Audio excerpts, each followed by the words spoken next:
Okay, so let's move into our top 10. Right, sorry, that's only a joke Matt's going to get.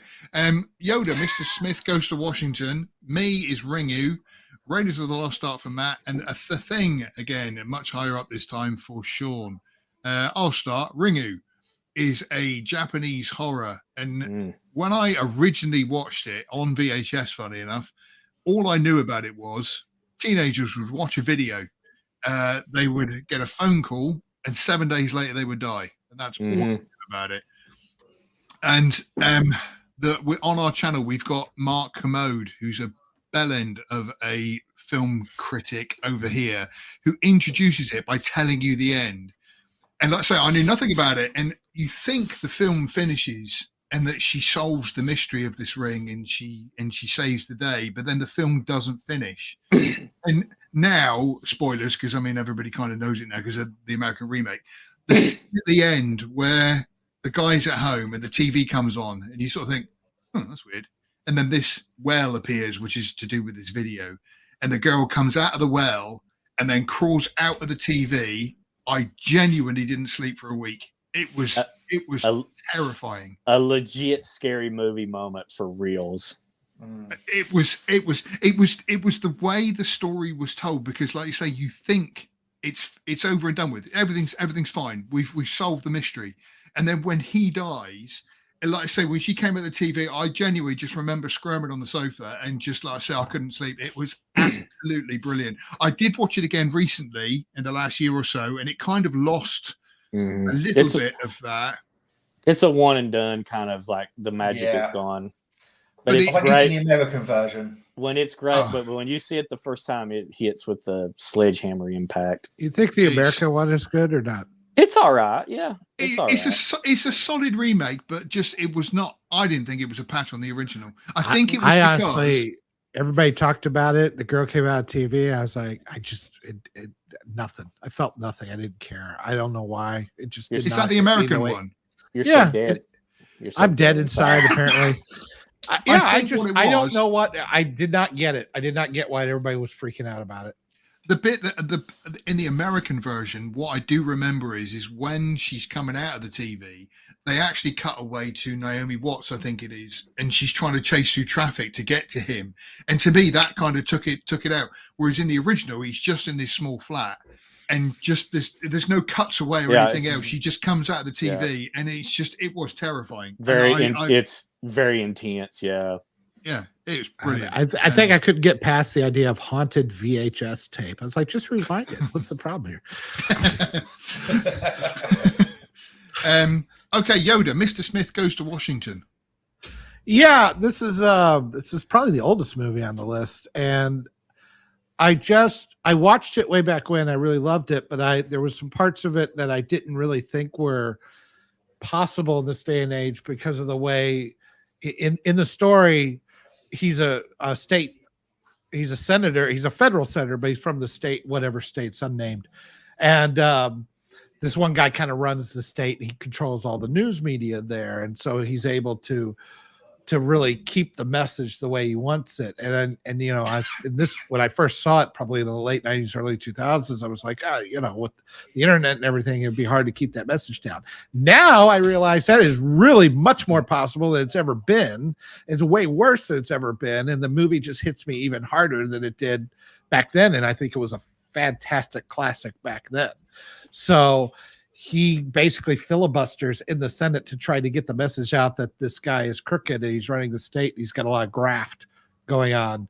Same problems that we have now. I mean, I feel like it's still timely. And there's like all these moments where like he gets interviewed by the press and the press doesn't take him seriously, but he comes and he's authentic with them and they shit on him and lie about him in the press. And then he goes and he starts punching out reporters, just goes and just socks someone. And I'm like going, yeah, you beat the shit out of him. So I don't know. It considering it was made in 1939 or 1938 and it's more timely now than it was 20 years ago is sad to me, but it's still a great movie. Excellent. You've got a lot of old classics on your list, Yoda. Yeah, well, I'm a eclectic kind of guy. He wants to He's an seem old man. he wants to seem smarter than us with his. Either that or I'm older than all of you. I watch things in black and white, so yes, I'm much Yeah. more intellectual than you. Matt, you've got Raiders of the Lost Ark. Oh, what a film, eh? What a film. Just, again, magnificent from start to finish. Yeah. It's not just the fact it's got a good story that you follow all the way through, but the photography. The bit when he meets Karen Allen for the first time and he goes to walk out and just the light catches his eye. Yeah. And just it's Spielberg at his most absolute best, in my opinion. Now, what do you guys? Let me ask you, Matt. What do you think that of the meme that Indiana Jones is superfluous to his own movie? They would have all died at the end anyway. Yeah.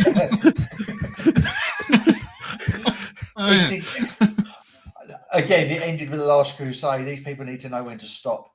But it's a beautiful movie. It's fantastic. Sorry, go on, Yoda. No, I mean within the story. The Nazis would have gotten the Ark and they would have opened it and they all would have died anyway. It didn't matter. Yeah. Indiana Jones did not matter in this story. I see what you're saying. It could have been it could have been 20 minutes. Who made that meme? Someone's just cynical who made that meme. I don't know. It'd been around for a while. I think they did it on Big Bang Theory or something. But in the end, if you think about it, it's like he has no purpose in that movie. He does get the Ark at the end of the day and gives it back. He brings it. The only thing that he does is bring the Ark back to be put into a giant warehouse where it's forgotten. That's it. He's UPS. Not to take away the credit of this, but I did love the fact. I did love the one with Family Guy where it's got Indy and Marion tied to the pole and all these demons are flying around. And he goes, Marion, whatever you do, don't open your eyes. And she goes, oh, Indy, by the way, I'm pregnant. Well, just open one eye. I just watched a documentary on Disney Plus called Light and Magic, which is obviously about industrial light and magic. And it goes into all the special effects that was created for, obviously, Star Wars, Indiana Jones, and they've done the Terminator 2 as well. And it's worth checking out the documentary. But the special effects involved for the face melting scene of the Nazi with a black hat, I can't remember his name. They actually built a face with muscle tissue and eyes and everything else, and then slowly melted it off layer by layer. Talk about time-lapse photography. Oh, just a weird genius. one. And special effects and the stuntman work under the car. You know, it's just no CGI, all real practical effects, all well thought out. And is there a movie out there that's got better sound effects for someone punching someone else in the face? No. And the gunfire Perfect. sounds amazing too. It sounds like cannons going off. It's awesome. Yeah, it's amazing. It's such a great film, and it's one of those films that if you make the mistake of channel surfing about 10 o'clock at night before you're going to bed, or you wait for the wife, and you come across it, you're like, bollocks, I'm now up till 2 in the morning. I legit never laughed harder, I think, in my young movie-going life when they came out that time, than when Indy just shot the sword guy. It's the greatest fuck it moment I've ever seen in my life. Matt, you'll appreciate the fact that one of the bad guys, one of the Nazis, was also in Porridge, the TV series. Who wrote an article about it? Ronald Lacey, I think it was. This is completely random. There's a TV series over in the UK called Porridge, which was like a comedy set in a prison, and with a brilliant British comedian called Ronnie Barker. But one of the bad guys was in that, and he was quite a weedy character in Porridge. And then seeing him as this Nazi was kind of, it was weird. But it was. But again, Raiders of the Lost Ark, you can't fault it in any way. Perfect movie. It's just, Perfect movie. Yep. Okie dokie then. So we are on to number 9. Number 9. Number 9. Bring it up. Indiana Jones and the Last Crusade for Yoda. Me, Lord of the Rings as the trilogy. Sean, Heat, and Matt, Matrix. And one last thing on number 10. Sean, you had The Thing, which we've talked about. Yeah. Oh, just skip the. Yeah, if it doubles up, just skip it. As far as I'm concerned, I just wanted to make a mention. Yeah, so let's go on then with Indiana Jones. Yoda, Indiana Jones and the Last Crusade, the last of the series. Yeah, and there was never any others, which was nice. Yeah, they really stuck to that. Thank God. Yeah. It's wonderful. I mean, you literally cannot end a trilogy better than them riding off into the sunset. No, and Truly. Indiana Jones is dad is freaking James Bond, the best James Bond there ever was. I mean, I don't know. It works just as well, I think, as the first one. I would say the only thing I have that I would probably, I think it lost a tiny bit of edge. I don't know if it was making Marcus kind of a buffoon or some other things I didn't quite like, but for the most part, it's great. He chose quality. Yeah. And also, how unbelievably hot is Alison Doody? Unbelievably hot. Is that blonde German bird? Yes. Yep. Like to get her right in her duty hole. Unbelievable. I'd let her pee in my butt. Just to bring us back down to Sean's level. So, Sean, Heat, Michael Mann's Heat. Yeah, Al Pacino, Val Kilmer, Robert De Niro, greatest heist movie ever made, greatest firefight ever made. Greatest moment between those two, just having a quiet talk in a cafe, knowing what's all been going on. I mean, that tense moment, it's just great. Great movie. Two great actors at the top of their game. Heavily influenced by The Dark Knight, Sean. That's what you said earlier there. Yeah. We were all here. We've mentioned the Matrix, and again the kind of the influence that it's had. For me, I put in there Lord of the Rings, like I say, as a trilogy, because again, it's kind of one of those films I don't watch on its own. I think I did sit down and do the 9-hour version of it the other day. Yeah, again, it's a brilliant story of boring friendship and of camaraderie. Fucking boring. No, it's taking on the enemy and. No, you want to see boring? Watch The Rings of Power on Amazon. Yeah, that's proper boring. You'll find out what fucking boring is. The only thing the only mild complaint about I have is that Peter Jackson overuses the CG and sort of so you have cameras flying down through stuff, and I think sometimes that's overly done. When you think of something like The Shining, when there's kind of there's a few tracking shots, but I mean there's nothing kind of like that. I think there's a little bit overused, but overall it's a brilliantly told story. It's absolutely fantastic. It would be a perfect trilogy if it had more people of color and gay trans in it. That's probably what it needed. That's what it the Rings of Power. You've got that now. Yeah, your wish is granted. Yeah. I know. Sean. Yes, And the fact that you like Lord of the Rings just proves the writers that you're patently evil. Yeah. Well, I am. Yeah. Patently evil. Well, I've only got to watch this. It's Sean's case. Watch this show. Yeah. Okay, so number 8. Ferris Bueller's Day Off for Yoda. Back to the Future for me. Again, I say it's a trilogy, but no, I'm kind of more to the first one with that. Hamburger Hill for Sean, and then 7 for Matt. 7 is brilliant. Matt, tell us about it. Brad Pitt again, David Fincher again, and again, one of those films that is just riddled with filth and nastiness that you can't take your eyes off. You've just got to watch it. The sloth scene. I don't get jumps and scares and from films. That sloth scene, I was like, fucking hell, that's just one of the worst things I've ever. It's another exploitation film that's pretending to be, not mainstream. But it is. It's great. It's fucking great. Oh, it's brilliant. Absolutely brilliant. And again, it's pretty much ageless. I mean, we've just had The Batman, which was heavily influenced from 7. And, what's in the box? What's in the box? It's just such a good ending. Great. Great film. And I'm glad they've never done a sequel. It's his wife's head. I mean, is it? Thank you, Sean. Brilliant. Well done, sir. You truly are. You truly are an intellect to be reckoned with. Again, it's kind of one of those scenes where if they actually showed what was in the box, it would have completely ruined it. Absolutely ruined it. Yeah. and they just didn't need Masterful to do film. it. And, yeah, But it is I kind brilliant. of wish there was a scene though that cut to like Gwyneth Paltrow's head. And I was gonna say this Gwyneth Paltrow. That would be kind of visceral and fun. no, I don't mean that. No, I don't mean that as a joke. Although that is a funny joke. Thank you. I like the horror of seeing this. I just for a second a flash to it. I think would have.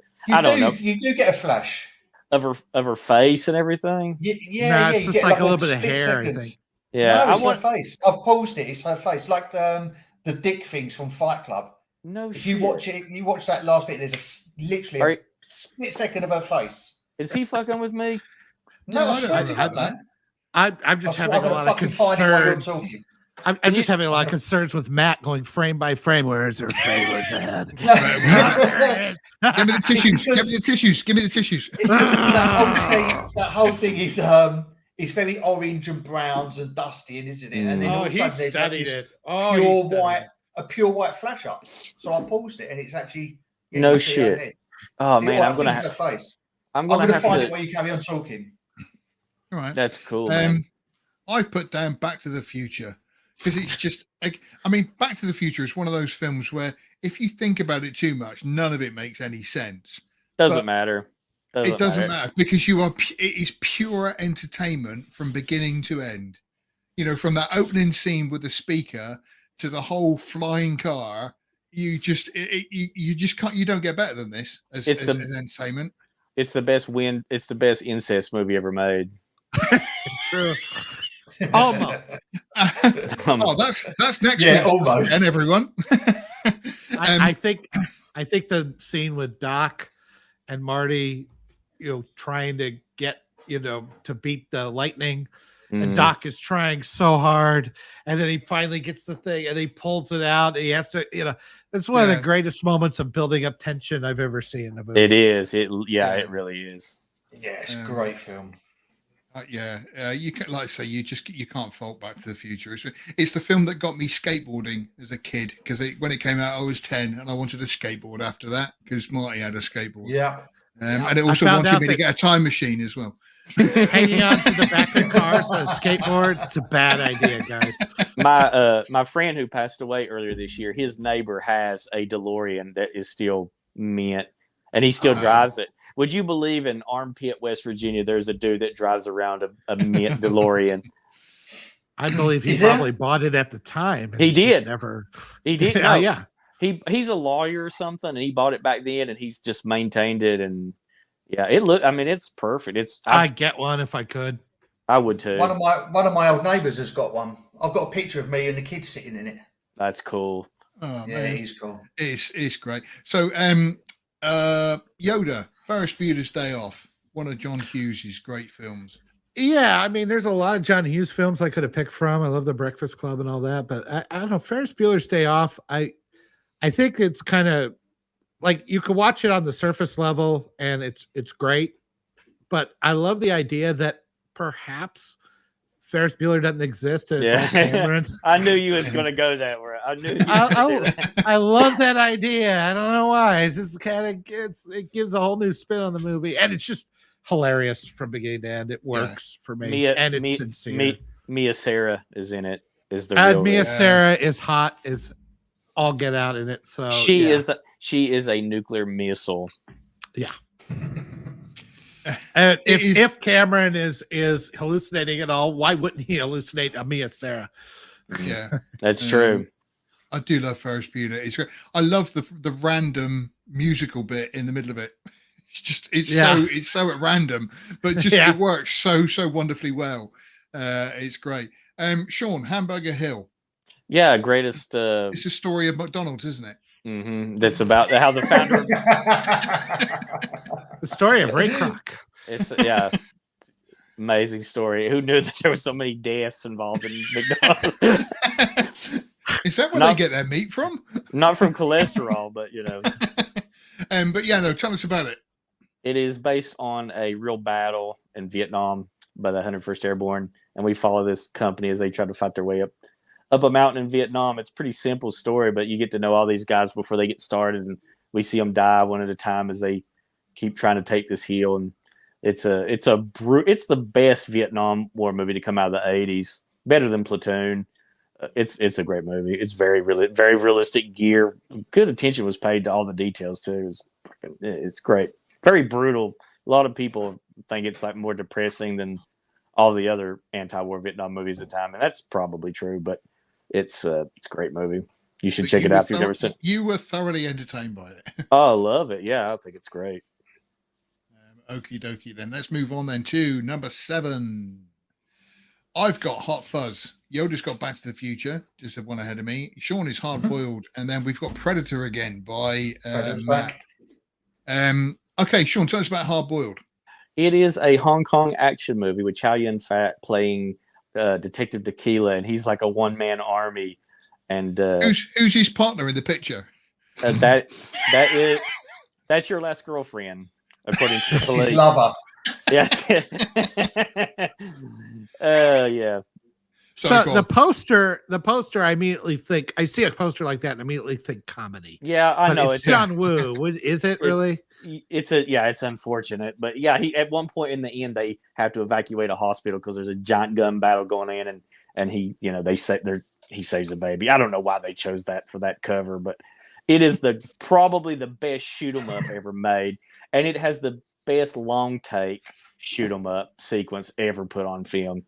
I do remember that. Yeah, absolute masterpiece of action. You got to see it if you've never seen it before. It is just it's a thrill ride. It's a thrill a minute. So why did they put the baby in the poster? Because when I don't done know. These graphics, I was thinking this is a wind up, and I searched for about 15 minutes, and I was like, oh. I don't know. I thought it was a comedy. Looking at that, I actually genuinely thought you put a comedy in there. No, I don't know why they chose that for that picture, because it's a short part. I mean, he rescues the baby at the end. It's sort of like the last thing he does is he. So not only does it sell it as that, but it's also a spoiler as well. Yeah, I guess so.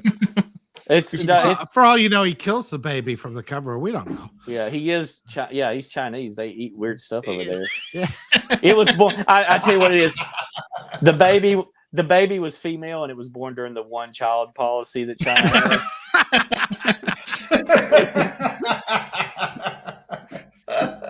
Oh no! Brilliant. It's a great movie, guys. I mean, it's probably one of the best action movies ever made, in my opinion. It's not, it don't have a bunch of car chases and stuff, but that, in John Woo fashion, like the gunfights are like ballet with. It's just amazing. Yeah. Is there a lot of doves? I think there's a few. There should be, because John Woo always has the doves. Yeah. All right, Boba, talk about Hot Fuzz. I was going to say we mentioned Back to the Future and Predator. Hot Fuzz is easily the favorite of my Cornetto trilogy because obviously you've got Shaun of the Dead, Hot Fuzz, and then At the World's End. I thought The World's End was pretty weak. The weakest. Yeah. I like Shaun of the Dead, but Hot Fuzz for me just absolutely nailed the comedy, the action, and it's just hilarious. It's just absolutely brilliant, and the attention to detail of everything. It's just, I absolutely love Hot Fuzz. It's Simon Pegg at his peak. Say Aaron A. Aronson using that accent. Aaron A. Aronson? It's not. He didn't. Aaron A. Aronson? Because he's like Devon's really Aaron A. Aronson? Yeah, I guess. I mean, a guy gets stabbed by a church. It's fantastic. Through the roof of his the worst James Bond gets stabbed. Yeah. My favorite part of that is. I'll disagree on that. I like the worst James Bond. It was just a joke. Come on, take it easy. I love the fact of it. It's just, this really hurts. He's not dead. and just like I say, the whole thing is brilliant. And also, again, I love it because it was filmed just up the road from me. Again, if you do a search on the we know. I'm just saying, it's great. Number 6. Hold on, I wasn't ready. I thought you were going to talk about the other two. Yeah. Oh. All right, just a Hag. Me, Blues Brothers, Matt, Back to the Future, Sean, Dawn of the Dead, and Yoda, E.T. So we've mentioned Back to the Future, Matt. Sorry, but yeah. No, that's fine, man. That's fine. I told you we're going to get crossovers. Sean, Dawn of the Dead. Dummies. Remind us which one that is. Dummies.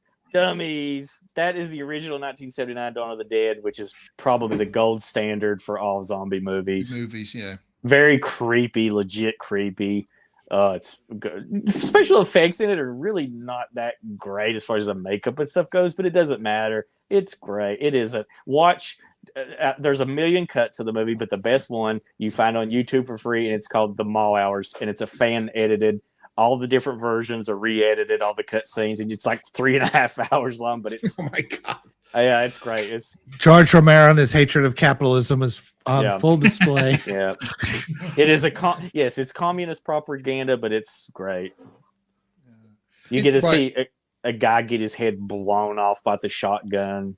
It's fun. Nice. It's a lot of fun. Yeah, it's. I'm gonna ask a horrible question here, but is that the one in the mall?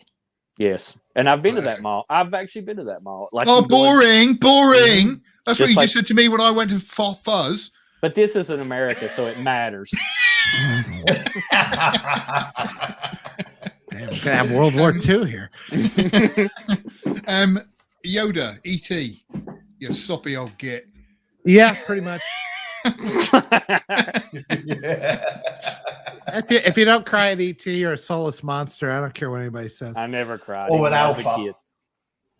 Yeah. Nah, you're soulless. Sorry. You get- It's about Whoopi Goldberg molesting a little boy That's a with her very f- different movie. with her than I'm finger. thinking of. You telling me that ET is ET. Oh, look, I did a whole video on it. You could go watch it. So they're celebrating 1982, but basically it's Spielberg at his best. It's his transition movie between doing things that he would later do, like Empire of the Sun, Saving Private Ryan, and his feel good classics like Close Encounters and Raiders of the Lost Ark and things like that. So I mean, I think it's great. I think it's kind of a forgotten movie, but I think part of its charm is that nobody ever tried to reboot or make a sequel out of it. Thank God. What about the it's- computer game? It's weird that it is kind of Fantastic. forgotten. It is weird because it is kind of forgotten when it was a huge cultural thing at the time. I It remember was enormous. like it sold a Yeah. lot of Reese's Pieces. I remember that. Yeah. Not Well, M&Ms. Reese's Pieces went ahead M&M's because No. of it Oh. for a brief time. Oh yeah. Great. But yeah, It is a great Spielbergian sentimental. Yeah. Yeah, it does it perfectly, and it captures it. Great. I was like Elliot's exact age Mhm. at that time. I'm the same age, lived in a very similar circumstances, suburbia and all that. So I mean, a lot of Star Wars stuff in it and all that just hit me perfect. and it also had Erica Eleniak when she was hot. Drew Barrymore was your sister. No, I would have been able to get a lot more drugs if she was. I know that. I put in the Blues Brothers because again, like I say, I'm a sucker for a musical, and the Blues Brothers is just one of those films which is utterly bonkers. I never liked it. You're wrong. I The can't fact help that it. it goes. The I fact never that it liked it goes either. on, it goes on and on and on, and it just gets worse and worse and worse for them. And the only place they were going to end up is ultimately in jail and stuff with all these people trying to kill him and everything else. Is brilliant. It's a magic car. That's all you need to Yeah. know. Yeah. I love when the Nazis, for whatever reason, end up like 8 million stories above the ground and start, because they jumped off this bridge and now they're way I up have there. always loved you. I always loved you. And then they hit. It's just it's one of those stupid silly comedies which just just absolutely nails it. And I know it was like a big thing on Saturday Night Live and stuff, which we never got over here, so I kind of never got the references like that. But to me, this movie was just stupidly good fun. My favorite line from it is when they go to the Bob's Country Bunker, and he sort of says, "What kind of music do you play here?" "Oh, we got both kinds, country and western." And the greatest car chase ever put to film. Absolutely. Fight me. Absolutely. I think like 7,000 Chicago police cars, give or take one or two, got wrecked. I love the fact when there's about 20 cars all piled up, and all the policemen climb out the cars and just start shooting at him. Just start shooting. Oh, and one last thing before we move on. John Candy, after the police car ends up in the back of us, and he's like, "Can I have the radio?" Sure. This is car. What car are we in? 5. Yeah, this is car 55. We're in a truck. Brilliant. I don't know. I don't know. It just didn't do it for me. Too much Okey-doke. musical, I guess. Oh yeah, you don't want too much joy in your films, do you, Sean? No. Thank you for watching this excerpt from Outpost Frequencies. Tune in live every Sunday at noon Central Time or 6 o'clock UK time. And also, remember to come to lastmovieoutpost.com for all your latest in movie news, streaming news, and everything cool about film. We are the cool news now. Thank you for watching, and we'll see you on the next stream.